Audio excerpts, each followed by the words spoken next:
శ్రోతలకు నమస్కారం. ఇప్పుడు వినబోయే కథ పేరు అత్తింటి అవమానాలు. నీరజ హరిప్రబల గారు రచించారు. కథ విందాము. సుజ్జి, కాఫీ తీసుకురా. హాల్లో భర్త విజయ్ పెద్దగా వేసిన కేక వంటింట్లో పనిచేస్తున్న సుజాతకి వినబడింది. చేస్తున్న పనిని ఆపి గబగబా కాఫీ చేసి తీసుకొని వెళ్ళి ఆయనకి ఇచ్చి వచ్చింది. కాసేపటికి బ్రేక్ఫాస్ట్ తయారు చేసి డైనింగ్ టేబుల్ మీద పెట్టి భర్తను పిలిచింది. వస్తున్నా అంటూ హడావుడిగా వచ్చి కూర్చోగానే ఆయనకి పెట్టి తను కూర్చుంది. కాసేపటి తర్వాత విజయ్ ఆఫీస్కి వెళ్ళగానే తను వంటింట్లోకి వచ్చి వంట పని గావించి కాసేపు విశ్రాంతిగా కూర్చుంది సుజాత. క్రితం రోజున అత్తగారి తిది.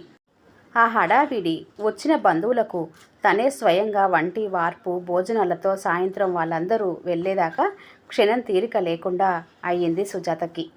ఒళ్ళంతా బాగా అలసటగా ఉండి కాసేపు టీవీ చూద్దామని అది ఆన్ చేయగానే గుర్తుకొస్తున్నాయి పాట వస్తుంది. ఆ పాట అంటే చాలా ఇష్టంగా చూస్తున్న సుజాత పాట అయిపోగానే టీవీ ఆఫ్ చేసింది. సుజాత మనసు అప్రయత్నంగా తన మదిలోని జ్ఞాపకాలు గుర్తొచ్చి గత స్మృతులలోకి పరుగు తీసింది. అవి తన పెళ్ళైన కొత్త రోజులు. అప్పుడు తనకు 16 సంవత్సరాల వయస్సు. కొత్త పెళ్లి కూతురైన తను భయంగా అత్తవారింట్లో అడుగుపెట్టింది. తనకు స్వతహాగా సిగ్గు బిడియం ఎక్కువ. క్రితం రోజు తల్లిదండ్రులు వచ్చి దించి వెళ్ళగానే మనసులో ఎంతో దిగులనిపించింది. అప్పటిదాకా తను పుట్టి పెరిగిన ఇంట్లో అమ్మా నాన్నలతో వాళ్ళ ప్రేమానురాగాలతో హాయిగా గడిపింది. పచ్చని ప్రకృతి, ఆహ్లాదకరమైన గాలి, చిన్న చిన్న సెలయేర్లు, ఆకుపచ్చని వరిచేలు, ఊరి మధ్యన శివ విష్టాలయాలు, హై స్కూలు, బాల్య స్నేహితుల మధ్యన ఆటపాటలతో ఎంతో సంతోషంగా గడిపింది. 10వ తరగతి మంచి మార్కులతో పాస్ అవ్వగానే తండ్రి ఈ సంబంధం చూడటం, జాతకాలు కలవడం, ఉమ్మడి కుటుంబం అందరి మధ్యన సంతోషంగా తన కూతురు సుఖపడుతుందని ఆశించి పెళ్లి చూపులు ఏర్పాట్లు చేశారు.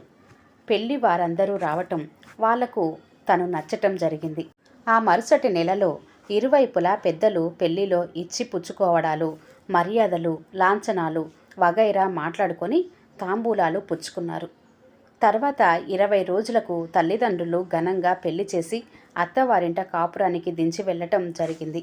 అత్తగారు, 2 బావగారులు, తోటి కోడళ్ళు, వాళ్ళకి 2 మగపిల్లలు ఉన్న ఉమ్మడి కుటుంబం కావడంతో నెమ్మదిగా ఆ ఇంటి వాతావరణం, పద్ధతులు, ఇంట్లోని మనుషులను అర్థం చేసుకొని ఆ ప్రకారం నడుచుకుంటూ ఉంది. తోటి కోడళ్ళిద్దరూ అత్తగారికి మేనకోడళ్లే కనుక ఆవిడ వాళ్ళను చాలా ప్రేమగా ఆదరంగా చూసుకోవడాన్ని గ్రహించింది సుజాత. తనకి కూడా అలాంటి ఆదరణ లభిస్తుందని ఎంతగానో సంబరపడింది సుజాత. ఆ ఇంట అత్తగారి మాటకు ఎదురులేదు. అందరితో మంచిగా వినయ విధేయతలతో ఉంటూ ఇంట్లో ఎవరేం చెప్పినా వాళ్లకు అనుకువగా పనిచేసేది సుజాత. స్వతహాగా మెత్తని స్వభావం, ఎదురు చెప్పే ధైర్యం లేనందున అది అలుసుగా తీసుకుని అందరూ ఆమె చేత వెట్టి చాకిరీ చేయించుకునేవాళ్ళు. మా కోడలు చామన ఛాయ అయినా కోడలుగా చేసుకున్నాము అని కావాలని తన ముందే అందరికీ గొప్పగా చెప్పేది అత్తగారు. వింటున్న సుజాతకి చాలా బాధేసేది.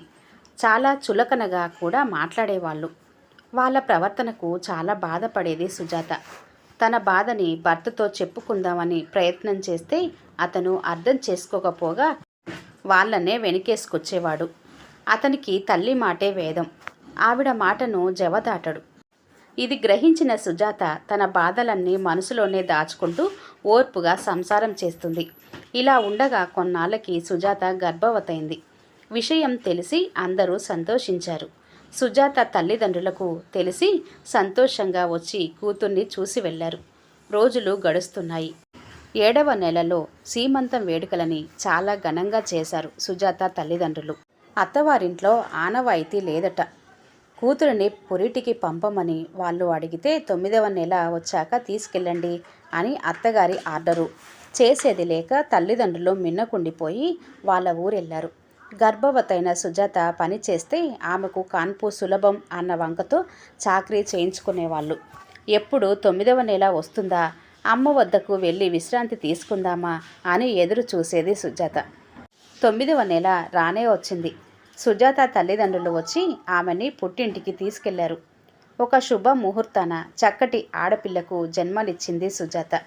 విషయాన్ని సంతోషంగా అత్తవారికి కబురు చేసి చూడటానికి రమ్మన్నారు సుజాత తల్లిదండ్రులు. ఆడపిల్ల పుట్టిందన్న సాకు చెప్పి భర్త విజయ్ కూడా చూడడానికి రాలేదు. వాళ్ళ ప్రవర్తనకు సుజాత వాళ్ళ తల్లిదండ్రులు చాలా బాధపడ్డారు. చివరకు 21వ రోజున పాపకు దివ్య అని పేరు పెట్టి ఎలాగో బారసాల అయిందనిపించి సుజాతను దివ్యను తీసుకెళ్లారు విజయ్ వాళ్ళు. ఇంకా అక్కడికి వెళ్ళినాక ముద్దులొలికే దివ్యను చూసైనా తన పరిస్థితి బాగుంటుంది అనుకున్న సుజాత ఆశ నిరాశే అయ్యింది. దివ్య క్రమేణా పెరుగుతూ తన ముద్దు మాటలతో అలరిస్తుంది. తనకి 3వ మాసం నిండగానే అక్షరాభ్యాసం చేసి మంచి స్కూల్లో చేర్చారు. దివ్య చక్కగా చదువుతూ మంచి మార్కులతో పాస్ అవుతుంది. కాలం గడుస్తుంది. ఇంకో సంవత్సరం తర్వాత సుజాత గర్భం దాల్చగానే ఇంట్లో అందరూ సంతోషించారు. నెలలు నిండగానే సుజాతను పుట్టింటికి తీసుకెళ్లారు వాళ్ళ తల్లిదండ్రులు. ఒక శుభ ముహూర్తాన సుజాత మరో ఆడపిల్లకు జన్మనిచ్చింది. ఆ శుభవార్తను సుజాత తండ్రి వాళ్లకు చెప్పగానే అయ్యో ఈసారి ఆడపిల్లేనా అనే నిష్ఠూరాలు. ఇవన్నీ ఊహించినదే కనుక సుజాత వాళ్ళ మాటలకు ఈసారి అంతగా బాధపడలేదు. ఆ పాపకు రమ్య అని పేరు పెట్టారు. ఎప్పటిలాగే అత్తవారింట్లో అదే చాకిరీ, అదే పరిస్థితి. విజయ్ ప్రవర్తన మారలేదు. అతను తల్లి చాటువాడు. ఏదో అంటి ముట్టనట్లుగా పిల్లలను చూసేవాడు. ఇంకా వాళ్ళ స్వభావం మారదు అనుకొని తన బిడ్డలను ప్రాణంగా పెంచుకుంటుంది సుజాత. ఇంట్లో ఏ శుభకార్యాలైనా సుజాత చేత నూతన దంపతులకు మంగళహారతిని కూడా పట్టనిచ్చేవాళ్ళు కారు అత్త తోడికోడళ్ళు.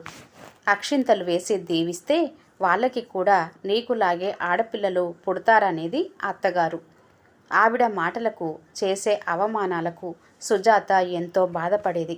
విజయ్తో చెప్పుకుందామని ధైర్యం చేసి ఒకసారి అతనితో చెప్పగా అతను తల్లిని వెనుకేసుకొచ్చి తనపై చేయి కూడా చేసుకున్నాడు.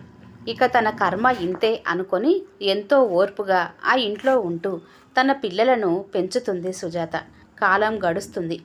విజయ్ అన్నల పిల్లల చదువులు పూర్తయి వాళ్ళకి వేరే చోట్ల ఉద్యోగాలు కూడా వచ్చాయి. దివ్య రమ్యలు చక్కగా చదువుతూ మంచిగా వృద్ధిలోకి వస్తున్నారు. వాళ్ళ అభివృద్ధిని చూస్తూ తన బాధలన్నింటినీ మర్చిపోతూ పిల్లలే ప్రాణంగా బ్రతుకుతుంది సుజాత. పిల్లలు కూడా ఎదుగుతున్న కొలది ఇంటి పరిస్థితిని అర్థం చేసుకున్నారు. ముందుగా తండ్రిని మార్చే ప్రయత్నం చేశారు, కానీ ప్రయోజనం శూన్యం. ఇంట్లో వాళ్ళు కూడా అదే తీరు. ఇంకా పిల్లలు తమ తల్లిని, ఆమె పరిస్థితిని అర్థం చేసుకొని తల్లిని ఊరడించి సంతోషపెట్టేవారు. కాలం వేగంగా సాగుతుంది. చూస్తూ ఉండగానే దివ్య రమ్యలు చక్కగా మెరిట్ మార్కులను తెచ్చుకుంటూ ఇంజనీరింగ్ను పూర్తి చేశారు. సుజాత వాళ్లకు మంచి సంబంధాలను చూసి పెళ్లి చేశారు. కానీ అల్లుళ్ళు అమెరికాలో ఉద్యోగాలు, బుద్ధిమంతులు, మంచి అల్లుళ్ళు దొరికారు అని సుజాత సంతోషపడి ఆ భగవంతునికి కృతజ్ఞతలను తెలుపుకుంది. దివ్య రమ్యలు వాళ్ళ భర్తలతో అమెరికా వెళ్ళారు. కన్న పిల్లలను అంత దూరంగా పంపుతున్నందుకు బాధపడుతున్న తల్లిని వాళ్ళిద్దరూ ఓదార్చి, వాట్సప్ వీడియో కాల్స్ ఉంటాయి కదమ్మా, ఏమీ బాధపడకు, కొన్నాళ్ళకి నీవే మా వద్దకు వచ్చి ఉండొచ్చు అన్న వాళ్ళ మాటలకు తనకి తనే నిబ్బరించుకొని వాళ్ళను సంతోషంగా అమెరికా పంపింది. అమెరికాలో దివ్య రమ్యలు సంతోషంగా కాపురం చేసుకుంటూ వారాంతంలో తల్లిదండ్రులకు వాట్సప్ వీడియో కాల్స్ చేస్తున్నారు. క్రమేపీ విజయ్ మనస్తత్వం కాస్త మారి పిల్లలపై ప్రేమ పెరుగుతుంది. ఇది గ్రహించిన సుజాత సంతోషించింది. క్రమేణా దివ్య రమ్యలు అమెరికాలో మంచి కంపెనీలలో ఉద్యోగాలను సాధించారు. 2 సంవత్సరాల తర్వాత దివ్య గర్భవతైంది. విషయం విన్న సుజాత వాళ్ళు చాలా సంతోషించారు. అమెరికన్ పౌరసత్వం కోసం అక్కడే పురుడు అన్న కూతురు అల్లుడి మాట కాదనలేకపోయింది సుజాత. పాస్పోర్ట్ వగైరాలు వాళ్లే ఏర్పాటు చేశారు. 9వ నెలలో సుజాత అమెరికా వెళ్ళింది. కొన్ని రోజులయ్యాక దివ్యకు సుఖప్రసవం జరిగి 12 బాబు పుట్టాడు. విషయం విని విజయ్ తను తాత అయినందుకు చాలా సంతోషించాడు. ఆ బాబుని చూసి విజయ్ తల్లి ఆనందించింది. అమెరికాలో 6 నెలలు ఉండి కూతురు ఆరోగ్యాన్ని, మనవడి ఆలనా పాలన చూసి ఇండియాకు వచ్చింది సుజాత. కొన్ని నెలలయ్యాక సుజాత వాళ్ళింట్లో అందరూ పెద్దవాళ్ళయ్యారని తల్లి సమక్షంలో ఆస్తి పంపకాలయ్యాయి. విజయ్ అన్నలు వాళ్ళ భార్యలతో వేర్వేరు ఇళ్లకు వెళ్ళిపోయారు. ఆఖరి కొడుకైన విజయ్ వద్దే ఉంటానని అత్తగారు వాళ్లకు చెప్పి ఇక్కడే ఉంటుంది. సుజాత తనకు జరిగిన బాధలను, అవమానాలను మనసులో పెట్టుకోకుండా తన అత్తగారికి సపర్యలు చేస్తూ ఆవిడను కంటికి రెప్పలా చూసుకుంటుంది. విజయ్ అన్న వదినలు అప్పుడప్పుడు వచ్చి ఆవిడను చూసి వెళ్ళేవాళ్ళు. ఒక రోజున ఆవిడకు పక్షవాతం వస్తే విజయ్, సుజాతలు ఆవిడను కార్పొరేట్ హాస్పిటల్లో చేర్చి మంచి వైద్యం చేయించి ఇంటికి తీసుకొచ్చారు. కొన్ని నెలలయ్యాక ఆవిడ నిద్రలోనే శాశ్వతంగా కన్ను మూసింది. విజయ్, సుజాతలు దుఃఖించి అందరికీ కబుర్లు చేశారు. జరిగింది తెలిసి విజయ్ అన్నలు, వదినలు వచ్చి జరగవలసిన తతంగాన్ని పూర్తి చేసి 10 రోజుల పాటు అక్కడే ఉండి అంతా ఎవరిళ్లకు వాళ్ళెళ్లారు. చూస్తూ ఉండగానే విజయ్ తల్లి సంవత్సరికాలు కూడా పూర్తయ్యాయి. ఏదో చప్పుడైతే సుజాత గత స్మృతుల నుంచి త్రుళ్ళిపడి లేచి వంటగదిలోకి వెళ్ళింది. క్రితం రోజున అత్తగారి ఆప్తికమైనాక ఇది వరకు ఆవిడ మాటలు, చేసిన అవమానాలు మర్చిపోదామని అనుకున్న మనసులో పదే పదే గుర్తుకొచ్చి బాధపడుతుంది సుజాత. ఈ కథ ఇంతటితో సమాప్తమండి. కథ కనుక నచ్చినట్లయితే లైక్ చేయండి, షేర్ చేయండి. అలాగే మరిన్ని మంచి వీడియోల కోసం ఛానల్ని సబ్స్క్రైబ్ చేసుకోండి. మరొక మంచి కథతో మళ్ళీ కలుద్దాం. అంతవరకు సెలవు. నమస్తే. ధన్యవాదములు.